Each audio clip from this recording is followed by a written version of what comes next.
Dios y Padre eterno, autor de la creación, poderoso.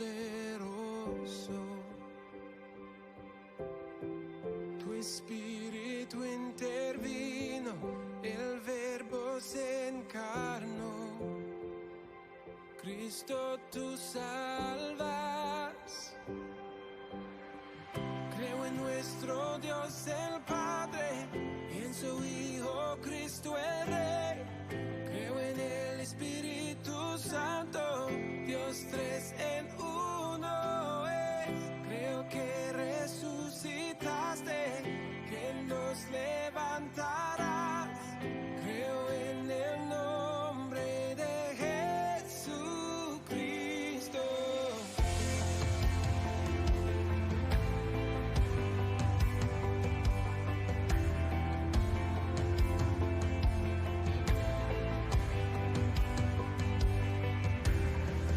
Mi juez y mi abogado, sufriste en la cruz, me has perdonado. Bajaste a las tinieblas en gloria y poder, te levantaste. Creo en nuestro Dios el Padre y en su Hijo Cristo el Rey. Creo en el Espíritu Santo, Dios tres en uno es. Creo que resucitaste, que nos levantarás. Creo en el nombre de Jesucristo. Creo en ti, Jesús.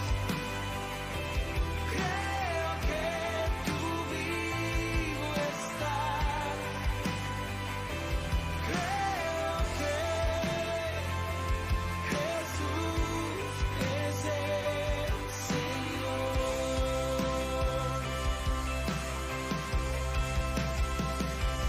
Creo en ti, Jesús. Creo que tú vivo estás. Creo que Jesús es el Señor.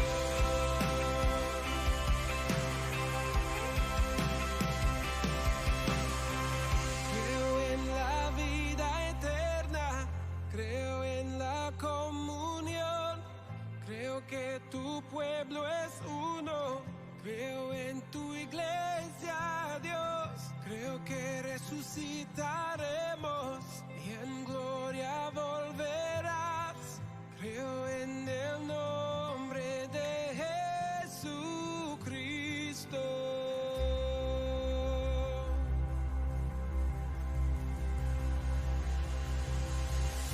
Creo en nuestro Dios el Padre y en su Hijo Cristo el Rey. Creo en el Espíritu Santo, Dios tres en uno.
Queridos hermanos y amigos, es un placer volver a estar con ustedes compartiendo la palabra del Señor.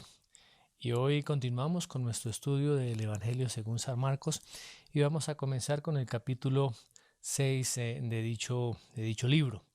Dice así la palabra del Señor. Salió Jesús de allí y vino a su tierra y le seguían sus discípulos. Y llegado el día de reposo comenzó a enseñar en la sinagoga, y muchos, oyéndole, se admiraban y decían, ¿de dónde tiene estas cosas?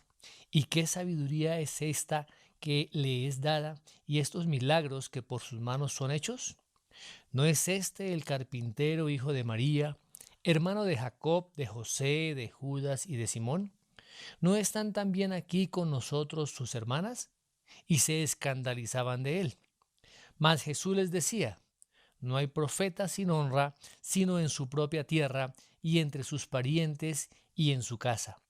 Y no pudo hacer allí ningún milagro, salvo que sanó a unos pocos enfermos, poniendo sobre ellos las manos. Y estaba asombrado de la incredulidad de ellos, y recorría las aldeas de alrededor enseñando. Padre, te damos gracias por tu preciosa y poderosa palabra.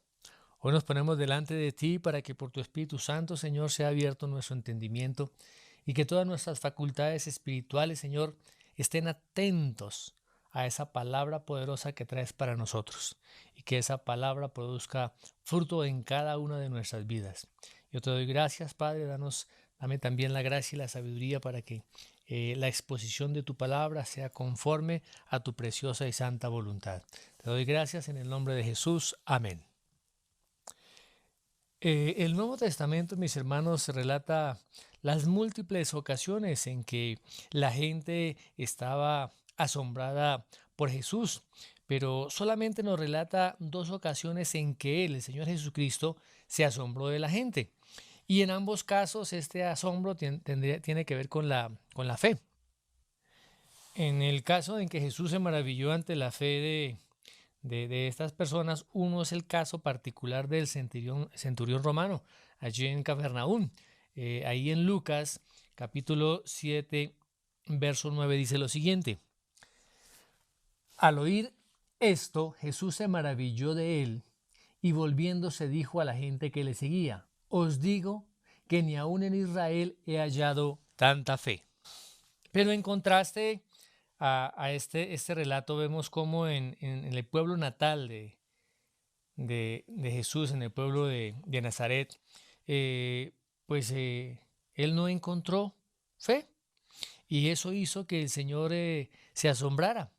Miremos aquí en Marcos capítulo 6 cómo el Señor explica esto. Dice que estaba asombrado de la incredulidad de ellos.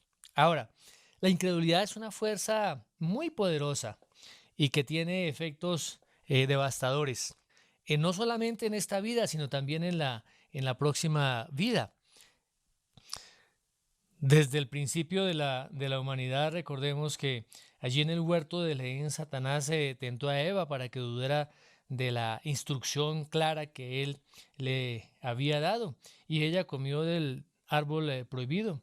De igual manera, los habitantes en la época de Noé se negaron a creer la advertencia que este hombre les hacía y más tarde se ahogaron en el diluvio.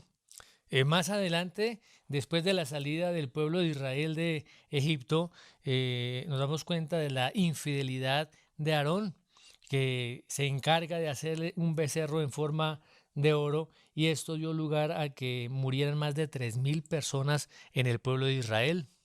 De igual manera vemos en la ocasión en que fueron enviados 10 espías a reconocer la tierra, y 10 de estos llegaron cargados de miedo y de duda, y esto ocasionó que toda la generación muriera en el desierto.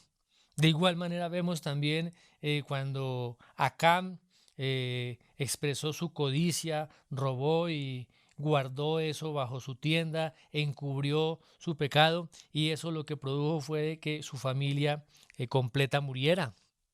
De la misma manera, después de que el pueblo hebreo se estableció en la tierra prometida, vez tras vez la incredulidad y la apostasía de los israelitas provocaron que muchas veces Dios ejerciera juicio sobre ese pueblo. Y nos damos cuenta que ahora en el Nuevo Testamento los dirigentes religiosos mostraron ese mismo nivel de incredulidad en respuesta al Señor Jesucristo. Y lo podemos ver en las declaraciones que Esteban hizo delante del Sanedrín. Lo podemos ver ahí en el capítulo número 7 del libro de los Hechos, versos 51 al 53, donde dice la palabra de Dios: duros de cerviz e incircuncisos de corazón y de oídos, vosotros resistís siempre al Espíritu Santo, como vuestros padres, así también vosotros. ¿A cuál de los profetas no persiguieron vuestros padres? Y mataron a los que anunciaron de antemano la venida del justo, de quien vosotros ahora habéis sido entregadores y matadores. Vosotros que recibisteis la ley por disposición de ángeles y no la guardasteis. Nos damos cuenta que todos los incrédulos, por la dureza de su corazón, mueren en sus propios pecados, pierden la oportunidad de estar en el cielo, y lo vemos ahí en el capítulo 8 del Evangelio de Juan, verso 24, donde el Señor dice: por eso os dije que moriréis en vuestros pecados, porque si no creéis que yo soy, en vuestros pecados moriréis. Ahora, este pasaje de Marcos capítulo 6, los 6 primeros versículos, fíjese que sigue a varios milagros bien importantes que el Señor realizó. Tanto en Marcos 4, del 35 al 41, el Señor calmó en un instante una violenta tormenta que se había levantado allí en el lago de Galilea. Y vemos que al día siguiente, en la costa oriental del lago, también envió una legión de demonios a un hato de cerdos. Y cuando Él regresa a Cafarnaún, el Señor Jesús curó a una mujer que había padecido un flujo de sangre durante más de 12 años, y luego le devolvió la vida a la hija de Jairo, también de 12 años. Ahora, ante todas estas maravillas que el Señor estaba realizando, pues el gentío en general respondió a Jesús con una actitud de entusiasmo. Pero Jesús también quedó muy asombrado de la incredulidad que encontró en Nazaret. Ahora, esta emoción de las multitudes se da un claro contraste con la hostilidad que los fariseos y los escribas le tenían al Señor Jesús. Lo odiaban y ya estaban tramando matarlo. Y lo que ellos hacían, trataban de atribuir el poder que ejercía el Señor Jesús, ese poder sobrenatural que venía de parte de Dios, se lo atribuían a Satanás. O sea, querían desprestigiarlo totalmente. Este grupo de fariseos y de escribas estaban celosos de la popularidad del Señor Jesucristo, y principalmente porque Él se oponía a esa hipocresía y a esa tradición que los fariseos llevaban por tiempos, y donde quiera que Él estaba, siempre iban y lo acosaban. Así que estuvieron aún dispuestos a unir sus fuerzas juntos con los herodianos, que era un partido enemigo político, para matar al Señor Jesús. Ahora, en este momento de su ministerio, todavía el Señor tenía la aceptación de las multitudes.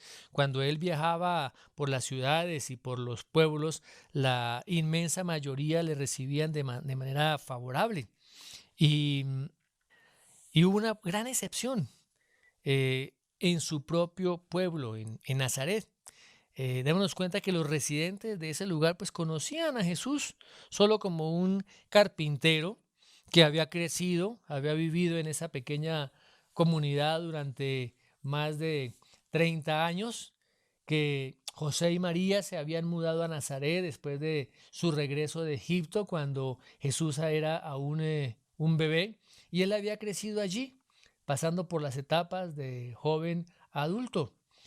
Aunque había sido catapultado a la escena pública después del inicio de su ministerio, como a los 30 años de edad, sus antiguos vecinos le siguieron viendo nada más que como el hijo mayor de una conocida familia de la aldea. Ahora, la visita o el viaje a Nazaret relatado en este pasaje de Marcos capítulo 6 fue la segunda visita registrada de Jesús a su pueblo natal desde el inicio de su ministerio público. Recordemos que la primera visita ocurrió después de que él fue tentado allí en el desierto. Y Lucas precisamente relata esa visita. Dice allí en Lucas 14, en Lucas 4, perdón, 14 al 16. Dice así la palabra del Señor. Y Jesús volvió en el poder del Espíritu a Galilea y se difundió su fama por toda la tierra de alrededor. Y enseñaba en las sinagogas de ellos y era glorificado por todos. Vino a Nazaret donde se había criado y en el día de reposo entró en la sinagoga conforme a su costumbre y se levantó a leer. Pues es de suponer que a Jesús pues le conocían de manera muy bien las personas que asistían a esa sinagoga, ya que pues lo habían visto desde que era niño. Así que a estas alturas pues el pueblo lo consideraba como un miembro común y corriente de su comunidad. Sin embargo, en el día de reposo les iría a demostrar que estaba muy lejos de ser común y corriente. Una costumbre allí en esa época era que los rabinos itinerantes fueran invitados a la sinagoga local a leer las escrituras y a dirigirse a la congregación. Y puesto que la noticia acerca de Jesús se había estado difundiendo, sin duda el pueblo de Nazaret estaba deseoso de oírlo predicar. Y después de leer un pasaje mesiánico, el pasaje de Isaías 61, 1 y 2, Jesús afirmó a sus amigos y vecinos conocidos, dice que hoy se ha cumplido esta escritura delante de vosotros. O sea que esa insinuación que él estaba allí declarando era clara. ¿Qué estaba diciendo él? Que él era el Mesías. Pues ya después de leer esa escritura allí del profeta Isaías, él en el versículo 21 del capítulo 4 de Lucas dice: hoy se ha cumplido esta escritura delante de vosotros. Pues en un principio la respuesta que tuvo la congregación pues parecía positiva. Dice allí que todos daban buen testimonio de él y estaban maravillados de las palabras de gracia que salían de su boca y decían: ¿no es este el hijo de José? Ahí en el verso 22. Pero dice la palabra también que el Señor Jesús conocía sus corazones. Así que el Señor Jesucristo reconoció que esta respuesta pues era solamente un deseo superficial al verlo realizar milagros, como vemos en el verso de Lucas 4, 23. Él les dijo: sin duda me diréis este refrán, médico, cúrate a ti mismo. De tantas cosas que hemos oído que se han hecho en Capernaum, haz también aquí en tu tierra.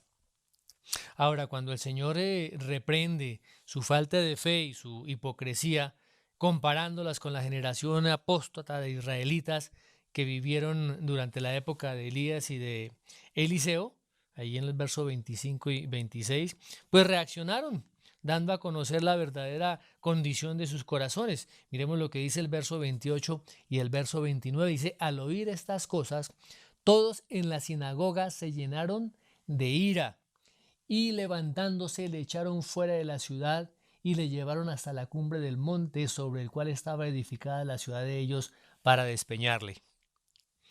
Fijémonos que después de solo un sermón, la gente que había conocido bien a Jesús quedó tan indignada por el mensaje que se convirtió, dice la palabra, en una turba que deseaba matarlo. Pero según nos cuenta allí Lucas, dice que él pasó por en medio de ellos y se fue.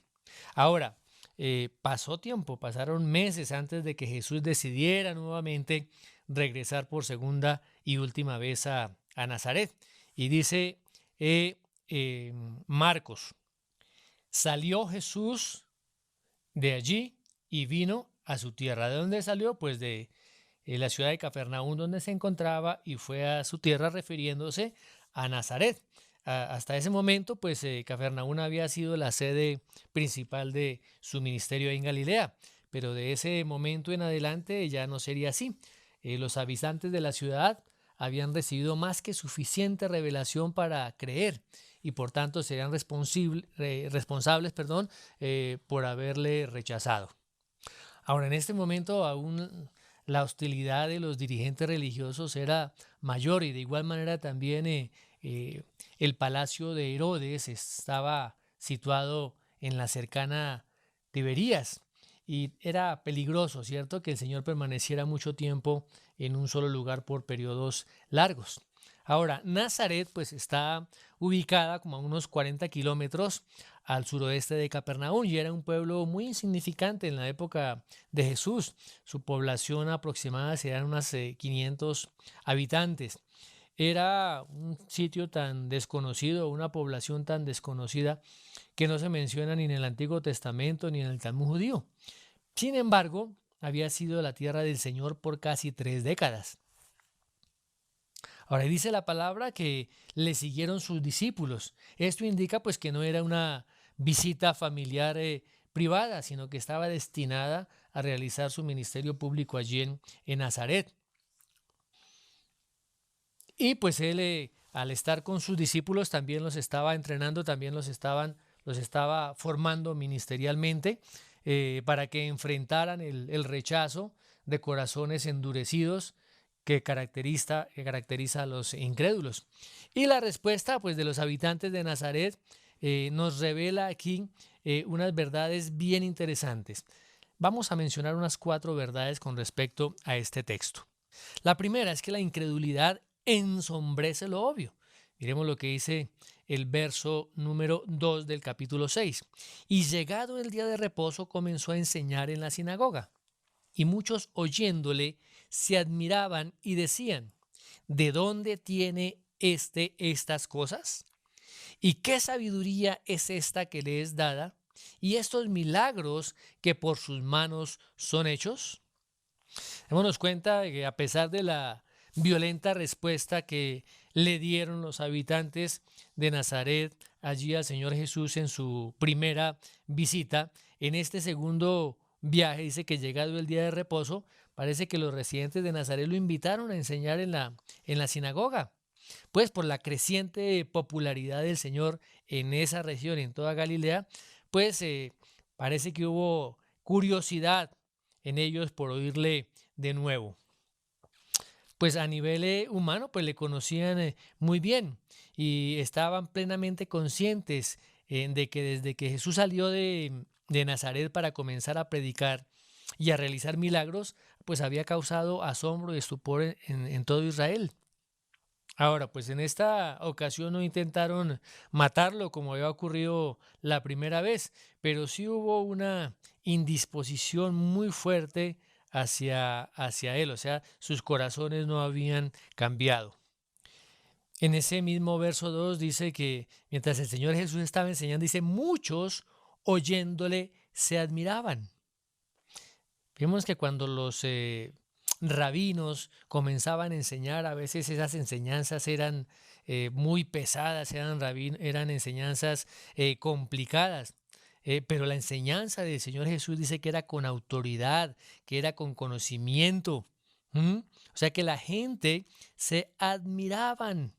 La palabra admiraban viene del griego eklepso, que significa golpear o explotar.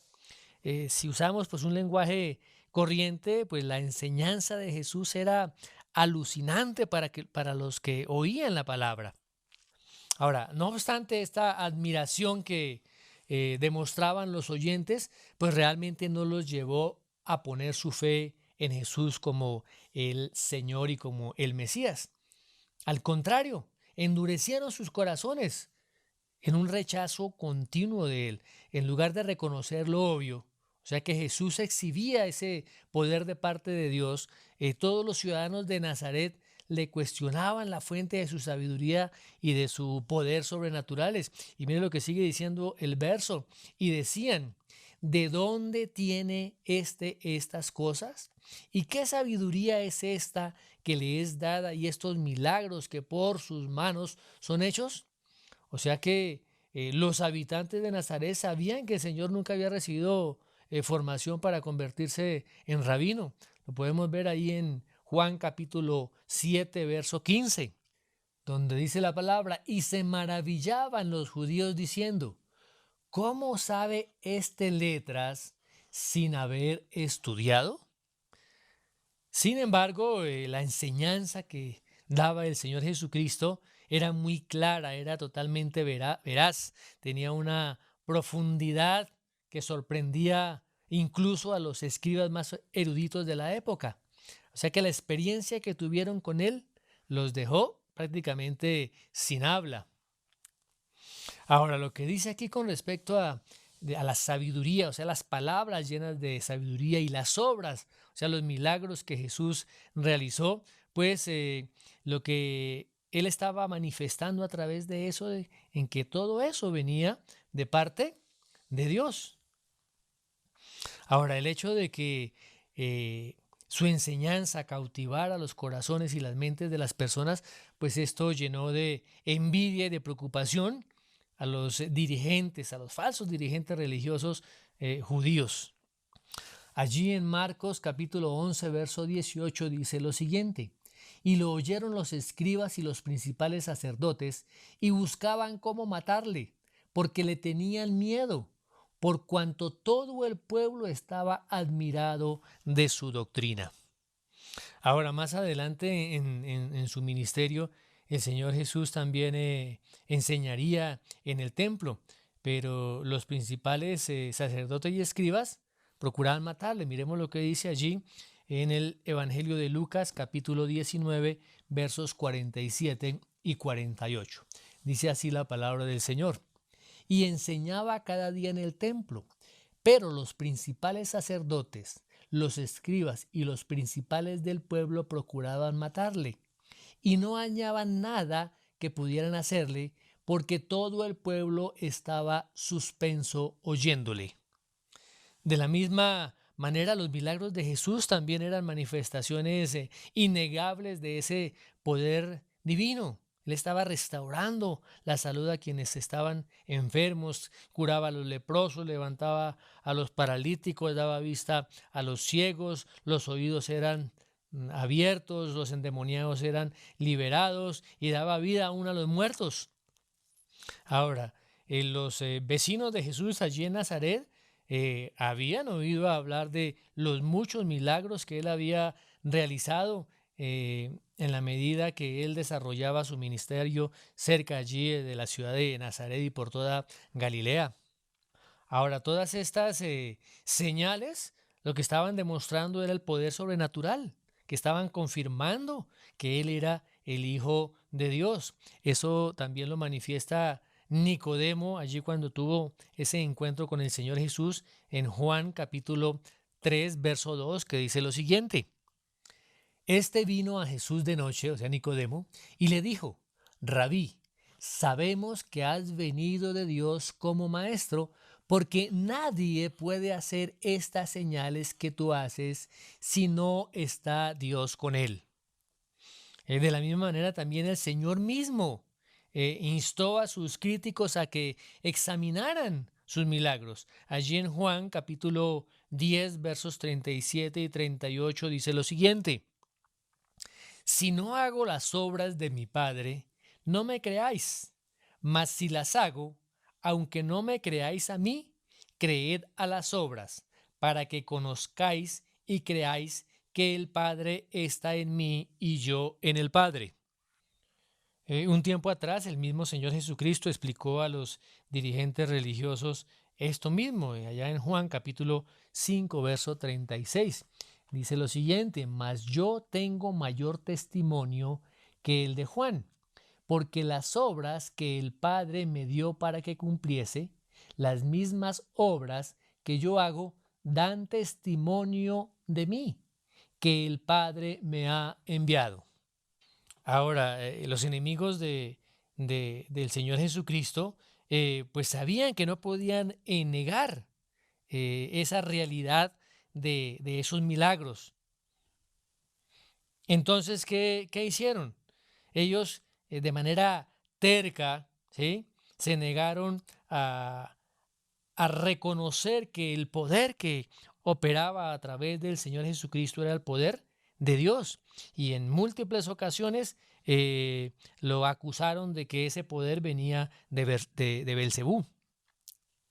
Ahora, los ciudadanos de Nazaret pues no acusaron a Jesús de estar facultado por Satanás, pero tampoco estuvieron dispuestos a reconocer que su poder venía de Dios.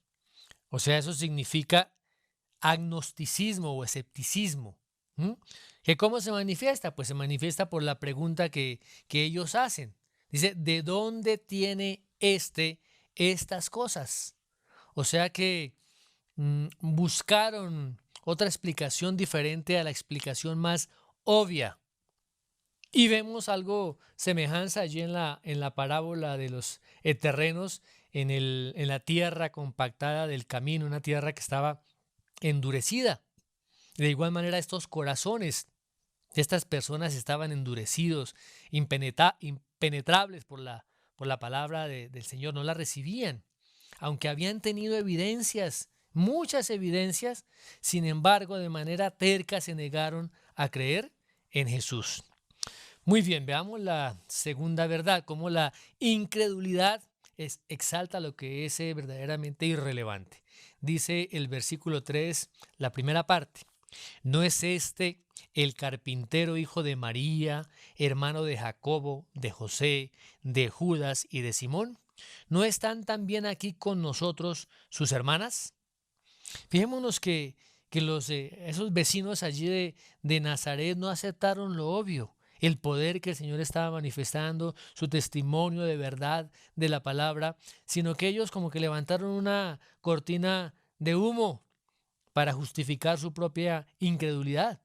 Aunque estaban admirados por las enseñanzas y sorprendidos pues por todas las noticias que les llegaban acerca de los milagros que el Señor estaba realizando, se negaron a creer de que Jesús era el Mesías, el Salvador, el Señor. Y estaban realmente sorprendidos, atónitos de que un obrero local de su propio pueblo, un artesano común y corriente, sin ninguna formación teológica, sin ninguna credencial religiosa, afirmara ser el tan esperado Mesías, el Hijo de Dios. Ahora vemos pues que Jesús fue carpintero de profesión, fue el hijo primogénito de María y el medio hermano de sus hermanos. Pero esos detalles realmente no eran relevantes para el asunto que se estaba planteando, que él era el Mesías. ¿Mm? Aunque pues los judíos del siglo I tenían muchos conceptos erróneos acerca de la venida del Mesías, no obstante ellos entendían que nacería como hombre y que crecería en una familia judía en alguna parte de la nación de Israel. Y en lugar de aceptar a Jesús como el Mesías prometido, el Mesías probado a través de la palabra y a través de los milagros y de alabar y de dar gracias a Dios, ¿sí? Ellos lo que hicieron fue que cerraron sus corazones y respondieron con resentimiento, con burlas, con incredulidad. Y se hicieron una pregunta para sí mismos. ¿No es este el carpintero? Y en Mateo 13:55 dice lo siguiente: ¿no es este el hijo del carpintero? ¿No se llama su madre María y sus hermanos Jacobo, José, Simón y Judas? Pues en ese tiempo era habitual que los padres enseñaran a sus hijos a seguir el oficio que ellos realizaban. Así es que de esa misma manera, pues Jesús aprendió a ser carpintero. Le enseñó su padre José. Y es probable que el Señor Jesucristo dirigiera ese negocio familiar después de la muerte de José. La palabra traducida para carpintero es tecón, tectón, y es un término amplio que significa ser constructor o artesano. O sea que se podía referir a un carpintero, un albañil o un herrero o un constructor de barcos. Y algunas tradiciones de la iglesia primitiva pues sugiere que tanto José como Jesús se especializaban en la fabricación de yugos y de arados. Y al estar pues viviendo en Nazaret, pues es también de suponer que muchos de implementos agrícolas que existían aún allí, pues fueron hechos por él e incluso muchos proyectos de construcción para sus vecinos. Así que estas personas pues encontraron muy difícil creer que un carpintero de un pueblo tan humilde como Nazaret pudiera ser el Mesías. Ahora, eh, después de toda la obra del Señor Jesucristo histórica, surgieron muchas historias de la infancia de Jesús. Comenzaron a aparecer historias afirmando de que él había realizado muchos milagros siendo niño, pero realmente estas son suposiciones que no están sustentadas de ninguna manera en la palabra de Dios.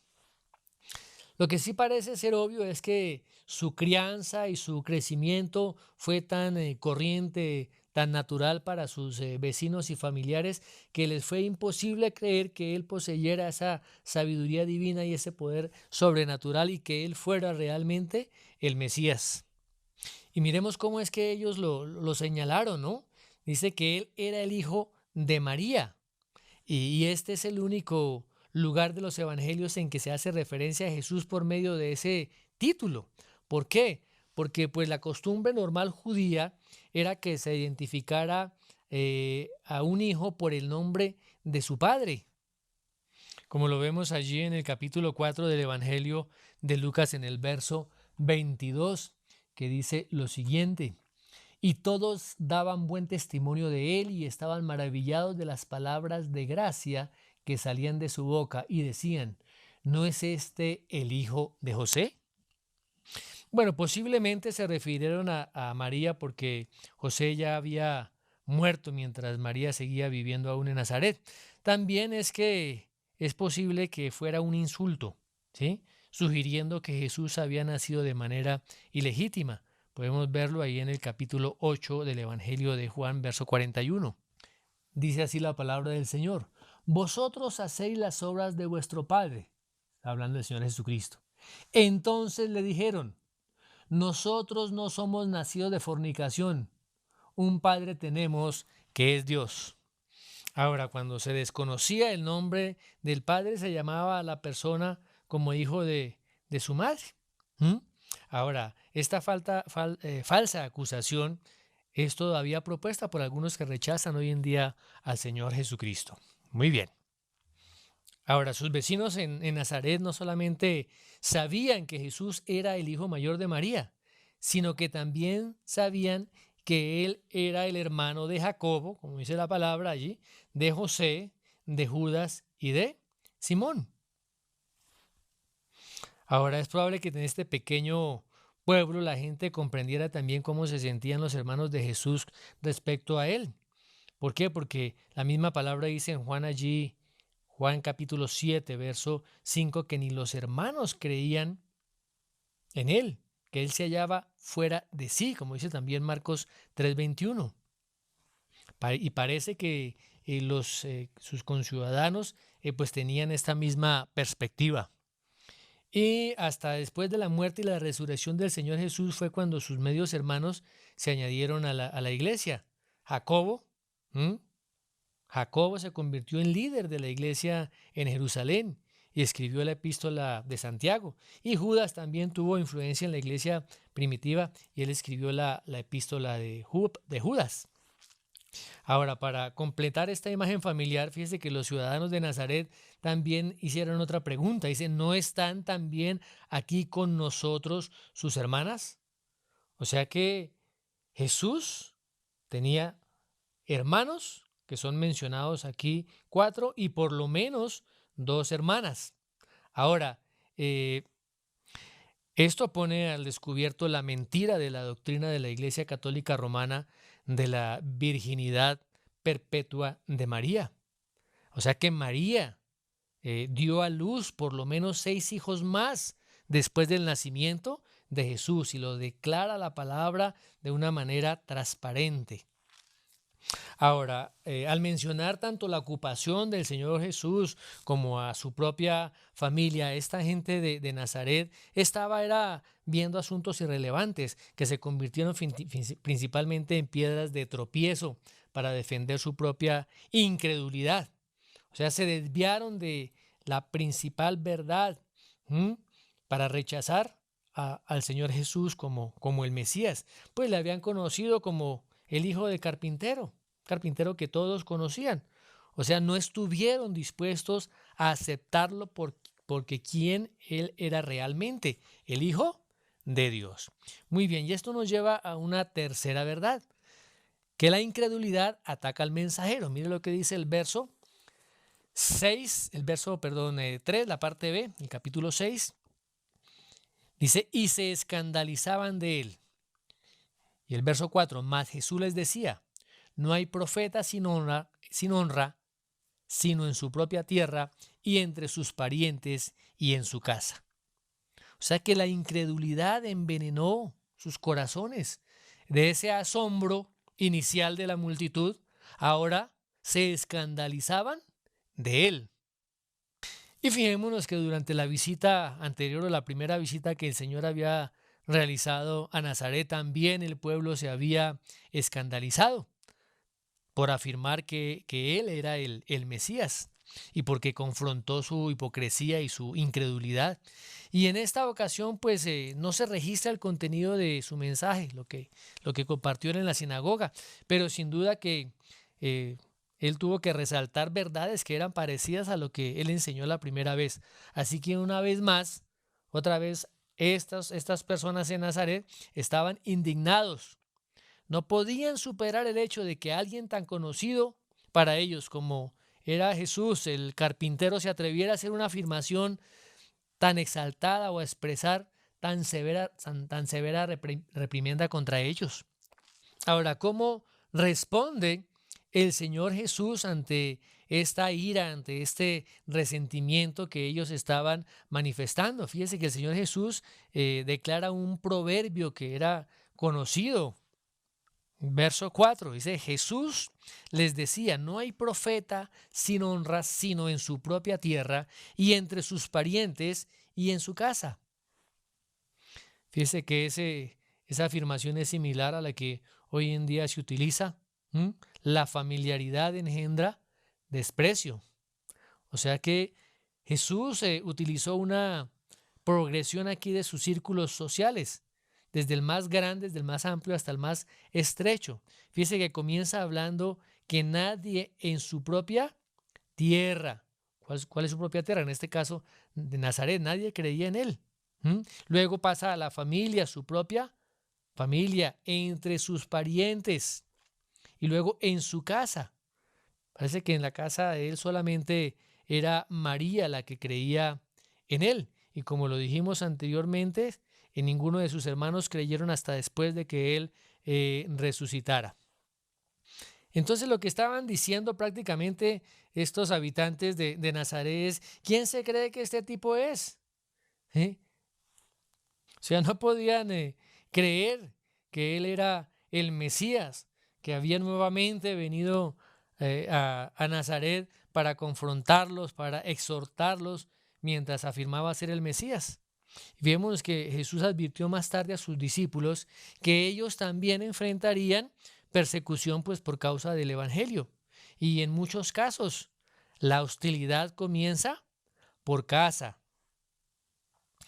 Mateo también nos relata este hecho en el capítulo 10, verso 17, que dice lo siguiente: y guardaos de los hombres, porque os entregarán a los concilios y en las sinagogas os azotarán. Y miremos más adelante el verso 35 y el verso 36 del mismo capítulo. Dice, porque he venido para poner en disensión al hombre contra su padre, a la hija contra su madre y a la nuera contra su suegra, y los enemigos del hombre serán los de su casa. Ahora, la noche antes de la muerte, el mismo Señor Jesús reiteró el hecho de que los cristianos deberían esperar persecución. Dice así la palabra del Señor: y si el mundo os aborrece, sabed que a mí me ha aborrecido antes que a vosotros. Y el verso 20 dice: acordaos de la palabra que yo os he dicho, el siervo no es mayor que su Señor. Si a mí me han perseguido, también a vosotros os perseguirán. si han guardado mi palabra, también guardarán la vuestra. Ahora, al no poder refutar ni contradecir el mensaje del Señor, ¿qué hicieron los incrédulos? Pues lo atacaron. Lo atacaron a él. Y de igual manera también atacarán a todos los que hablen en su nombre. Aunque estas personas conocen la verdad, o sea, se les ha compartido la verdad, ellos contraatacan. ¿Cómo? A través de ridiculizar a la persona, del desprecio también, de la burla y a veces también con la violencia y llegando también hasta la muerte.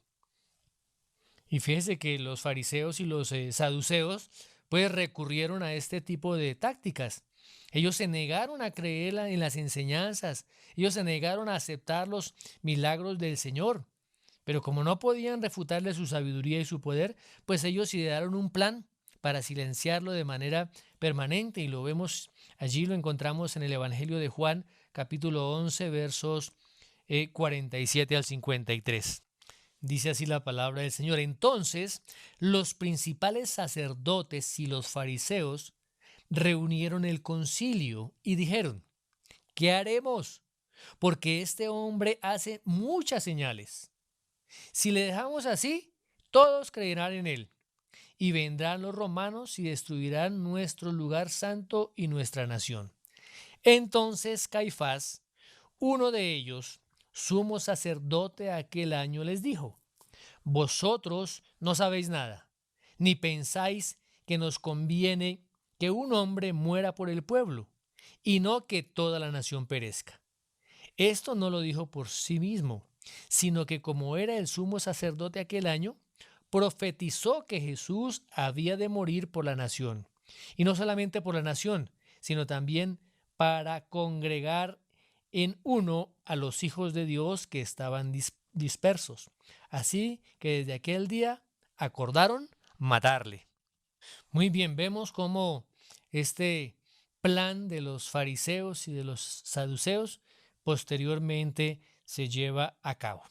Y terminemos en los versos 5 y 6, cómo la incredulidad rechaza lo que es realmente sobrenatural. Dice: y no pudo hacer allí ningún milagro, salvo que sanó a unos pocos enfermos, poniendo sobre ellos las manos. Y estaba asombrado de la incredulidad de ellos y recorría las aldeas alrededor enseñando. Ahora, ¿cuál fue la respuesta a la incredulidad de esta gente? Es la palabra que Jesús decidió no hacer allí milagros, con la excepción de unas pocas sanaciones, unas pocas curaciones. Y Marco lo dice: y no pudo hacer allí ningún milagro, salvo que sanó a unos pocos enfermos poniendo sobre ellos las manos. ¿Cuál era el asunto? ¿Cuál era verdaderamente el asunto? Perdón. No que a él le faltara el poder sobrenatural para realizar milagros. No, por el contrario. No había motivo para hacer milagros allí. Porque ¿cuál era el propósito de esos milagros?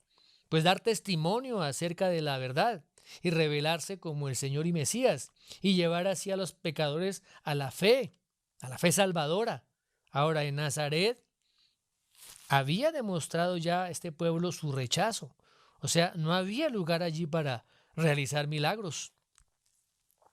Ahora, pues no pensemos que el Señor no hiciera milagros allí en Nazaret dependía de la fe de las personas. Recordemos que Él frecuentemente curaba a gente que no expresaba nada de fe. Recordemos allí en el ejemplo allí en Lucas 17 del 11 al 19, donde Él sana a 10 leprosos, dice que uno de los 10 leprosos curados confesó fe en Jesús y fue salvo. Solamente uno de los 10. Ahora, el paralítico también, que se encontraba allí en Bethsaida, en el pozo de Betesda, en el pozo de Betesda. Él ni siquiera conocía la identidad de Jesús cuando fue sanado. Él no supo quién lo sanó inicialmente. De igual manera también el hombre ciego que fue curado. No supo quién lo sanó, sino hasta después de que él recuperó la vista. Los endemoniados a quien el Señor Jesús liberó. Ellos no hicieron ninguna profesión de fe antes de ser liberados. O cuando Jesús resucitó a los muertos, obviamente, pues no hizo ninguna exigencia de fe de parte de ellos. Además, el Señor Jesús curó multitud de individuos, y aunque no todos creyeron. Ahora, es claro que la incredulidad no disminuyó en absoluto el poder del Señor Jesús.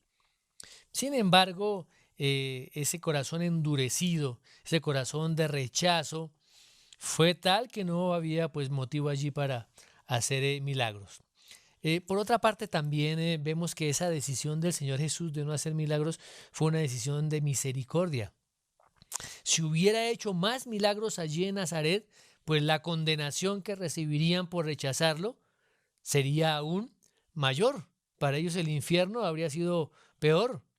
O sea que la gente de Nazaret habría sido juzgada igual que ciudades que no se arrepintieron, como Corazín, como Betsaida y como Capernaum. Miremos cómo lo manifiesta el apóstol Mateo en el capítulo 11 de su Evangelio, versos 20 al 24. Dice así la palabra del Señor. Entonces comenzó a reconvenir a las ciudades en las cuales había hecho muchos de sus milagros, porque no se habían arrepentido, diciendo: ay de ti, Corazín, ay de ti, Betsaida, porque si en Tiro y en Sidón se hubieran hecho los milagros que han sido hechos en vosotras, tiempo ha que se hubieran arrepentido en cilicio y en ceniza. Por tanto os digo que en el día del juicio será más tolerable el castigo para Tiro y para Sidón que para vosotras. Y tú, Capernaum, que eres levantada hasta el cielo, hasta el Hades serás abatida. Porque si en Sodoma se hubieran hecho los milagros que han sido hechos en ti, habría permanecido hasta el día de hoy. Por tanto os digo que en el día del juicio será más tolerable el castigo para la tierra de Sodoma que para ti. Ahora, también otro propósito de que el Señor se negara a hacer milagros allí, también fue una señal como de juicio. Vemos lo que dice Mateo 7:6. Dice así la palabra: no deis lo santo a los perros, ni echéis vuestras perlas delante de los cerdos, no sea que las pisoteen y se vuelvan y os despedacen. O sea que el propósito de los milagros del Señor Jesucristo nunca fue entretener a los que tenían el corazón endurecido, sino llegar a aquellos que tenían abierto el corazón al Evangelio, hacia la fe salvadora en el Señor Jesucristo. De igual manera, en una ocasión el Señor Jesús también le dice a los fariseos lo que dice allí Mateo 12:39. Dice así la palabra: él respondió y les dijo: la generación mala y adúltera demanda señal, pero señal no le será dada sino la señal del profeta Jonás. Así que los milagros que el Señor Jesús realizó no eran para beneficio de aquellos que se negaban a creer en él, pues él no tenía ningún interés en complacer la curiosidad de los impíos. Ahora vemos que este rechazo y esta dureza del corazón de la gente de Nazaret fue muy impactante para el Señor Jesús. Él mismo lo menciona, dice: estaba asombrado de la incredulidad de ellos.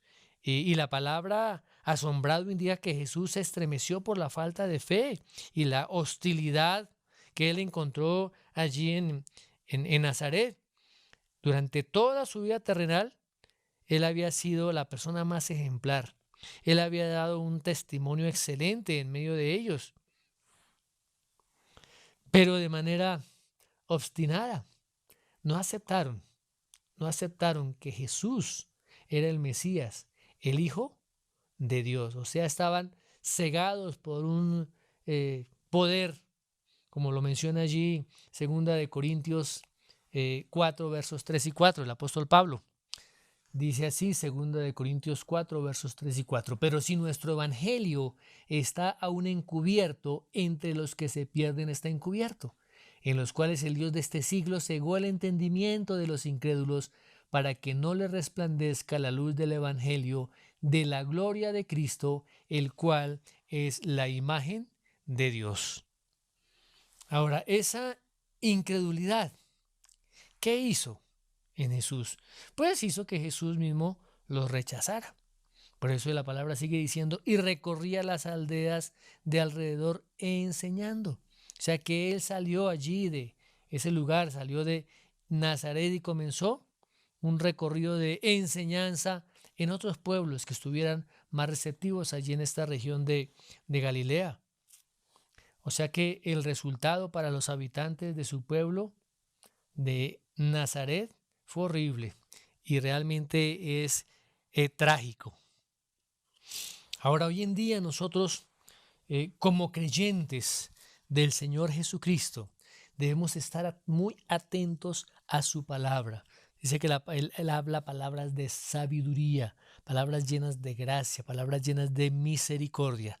Realmente creemos, en nuestros corazones creemos lo que es el Evangelio de Dios. Creemos toda la obra que el Señor Jesucristo vino a hacer en la cruz, desde su nacimiento virginal, sobrenatural, hasta su muerte y resurrección y su ascensión a los cielos y estar él sentado allí a la diestra de Dios Padre. Tenemos que creer completamente ese evangelio, creer completamente a las palabras del Señor. No podemos ser cristianos selectivos, creer en algunas cosas, pero en otras cosas no. La obra del Señor es un paquete completo. Creer a su verdad. Y esa misma verdad es la persona del Señor Jesucristo y toda la obra que Él vino a realizar aquí en la tierra a favor nuestro. Ahora, hoy en día, muchos son las personas que corren buscando un milagro o buscando una señal. Hoy en día se ofrecen cultos de milagros, cultos de sanidades. Pero lo que nos ha encomendado el Señor Jesús es a predicar la palabra del Señor, predicar el evangelio del reino de los cielos. Y como consecuencia de la predicación poderosa del evangelio, vendrán los milagros, vendrán las señales, vendrán las sanidades. No debemos confundirnos, no debemos estar buscando a la persona del divino Salvador por lo que Él pueda darnos, por su milagro, por sanarnos o por bendecirnos o por prosperarnos. No, debemos buscarlo por lo que Él es, por lo que Él ha hecho y por lo que Él hará. Conocer a la persona de Jesucristo es el privilegio más grande que cualquier ser humano puede tener. El ser amigos de Dios, el ser hijos de Dios, el creer completamente toda la extensión de su palabra es la mayor bendición que podamos tener. No nos contentemos simplemente con escuchar lo que se dijo del Señor Jesús. No nos contentemos simplemente con escuchar lo que otros dicen de Él. Que a través de su palabra y por medio de la guía del Espíritu Santo podamos tener un encuentro real con Él, un encuentro diario, podamos conocerlo como es realmente, que cada día nosotros podamos disfrutar de esa presencia transformadora de Cristo en nuestras vidas. Que en nuestro ser interior pueda haber ese deseo, como lo manifiesta allí el salmista, como ese siervo que brama por las corrientes de las aguas, que así clame por ti, oh Dios, el alma mía.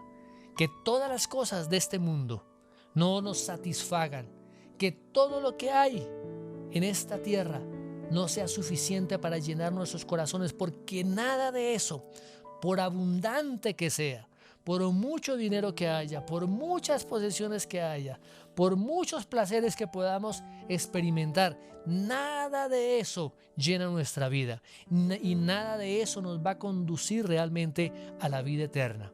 Solamente una cosa basta, y es el conocimiento del Hijo de Dios, a través del cual podemos acercarnos y conocer a nuestro Padre Celestial. Amén. Padre, yo te doy gracias en esta hora por tu preciosa palabra. Señor, tenemos que reconocer que en nuestros corazones hay algunas áreas de incredulidad. A veces hemos creído ciertas cosas, pero otras cosas las hemos rechazado, Dios. Perdónanos, Padre amado. Que podamos comprender, entender y creer completa y totalmente el mensaje del Evangelio de la cruz.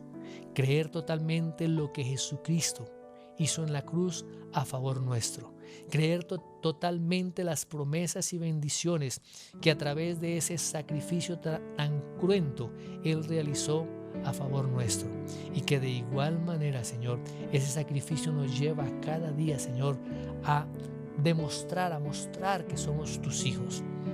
A que con nuestras obras, nuestro proceder, cada día mostremos que Cristo está en nosotros, que cada día la imagen de Cristo, el carácter de Cristo sea más y más manifestado a través de cada una de nuestras vidas. Yo te doy gracias, amado Dios, por la vida de cada uno de mis hermanos y las personas que están escuchando. Y ruego, Señor, para que ese poderoso evangelio del reino de Dios sea trayendo luz, trayendo la imagen, la luz del evangelio, de la imagen de Dios que es Cristo. Y te damos gracias, Dios, por esta preciosa y poderosa palabra, Señor. Bendecimos tu nombre y agradecemos, Señor, a ti, precioso Dios, por enviar a tu Hijo y darnos tan precioso regalo. Gracias, Padre, en el nombre de Jesús. Amén.